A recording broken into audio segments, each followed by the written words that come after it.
seeing the shop of the jalebi, again he thought of getting the jalebi, but he was helpless. So he had, and by the time he had reached some houses, he saw a boy who was playing with the flute.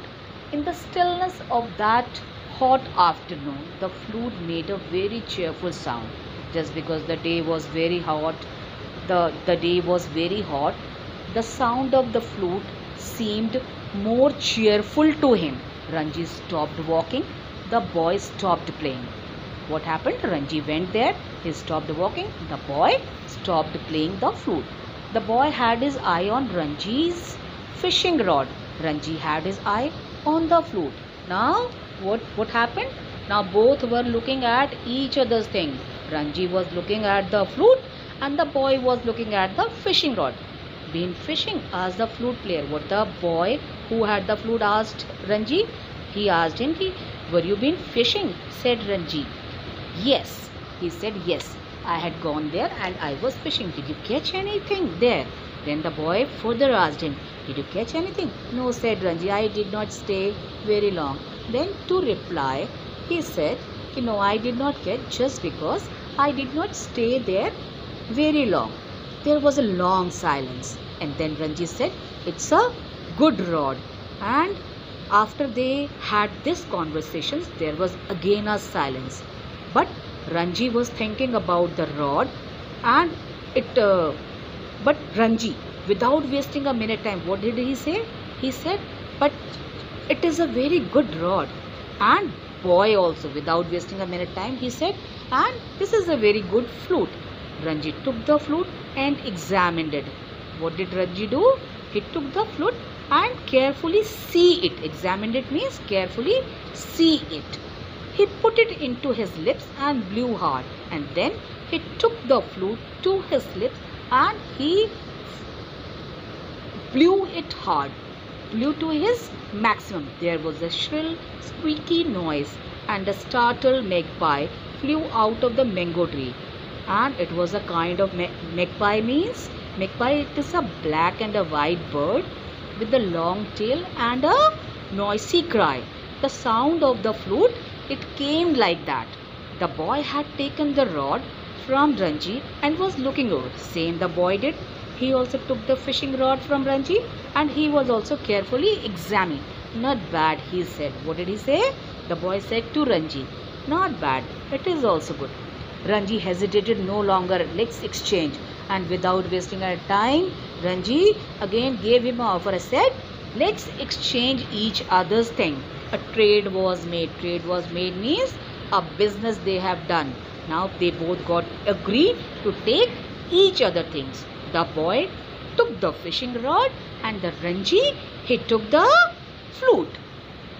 When he came to the clock tower where the bazaar began, he sat on the low wall and blew vigorously on the flute.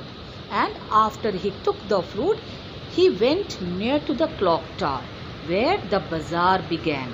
He sat on the lower wall and blew vigorously. Vigorously, with full energy, he was playing the flute just because it was a new game for him. I can play better than that, said a boy who was carrying several empty milk cans. And then all of a sudden, a boy came who was with many milk cans. And what did he say to him? He said, the way you are playing, I can play much more better than you. Let's see, Ranji said. Ranji said, okay, let's see. You just take this flute and play. Show me. The boy took the flute and played a lovely little tune. And then the boy played a tune. You can have it for ₹1. And immediately then Ranji again started a business. He said, if you liked it, you can have it for ₹1. I don't have any rupee to spare. He said, but I don't have any rupee. I cannot give you, said the boy. But you can have this necklace. And then Ranji immediately said, you have this necklace in your hand. He showed Ranji a pretty necklace of brightly colored stone. Brightly means very shiny, colorful. The stones are very precious, said the boy. And the boy with the milk and what he added to it, he said, see, the stones which are in this necklace, they are very precious and they were found in the mountains near Tibet. Ranji knew that the stones had no value, but they were very pretty, and moreover, he was very tired of the flute. So he got ready. He said, "Ki no problems. You take my flute and give me your necklace." Ranji was about to thrust the necklace into his pocket. Thrust means about to put the necklace into his pocket. What happened then? A girl staring at him. Girl staring, continuously looking at him. Her name was Koki and she lived close to his house.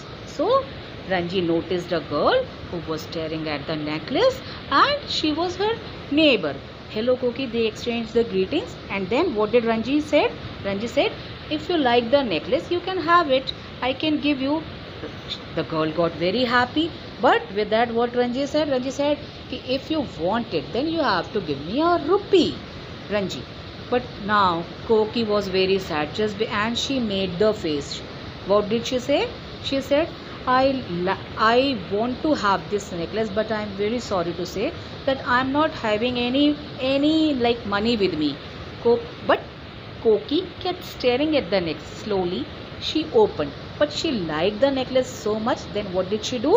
She opened her little purse, took out a shining new rupee and held it out to Ranji. And then with the heavy heart from her purse, she took a rupee and given to Ranji.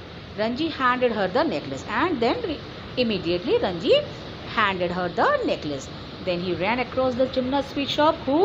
Ranji. Again he ran across to Jamnath sweet shop and tossed the coin. Tossed means when we put the coin on the thumb and give a little lift to the thumb. It is called tossed on the counter. And again he asked very agitatedly to the shopkeeper, "Give me a jalebi for a rupees." The sweet seller studied the coin. Again he examined the coin, noticed the coin carefully. "Always at your service, sir." Now he welcomed Ranji and he said, "Always at your service," just because he was his customer now. He filled a paper bag with hot jalebis and handed them over. Who?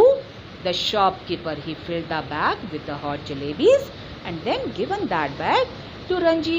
When Ranji reached the clock tower, he found Koki waiting. Whom he found there? Koki was there.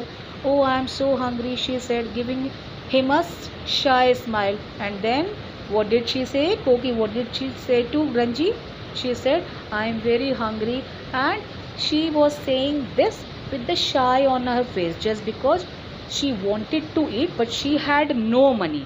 So they sat side by side on the low wall and Koki helped Ranji finish the jalebi, and then they both sat side by side and enjoyed the jalebi. This is all about the chapter, children. I hope you have understood. I advise you at least twice, thrice see the video, read the chapter so that you can understand the chapter well. Thank you very much.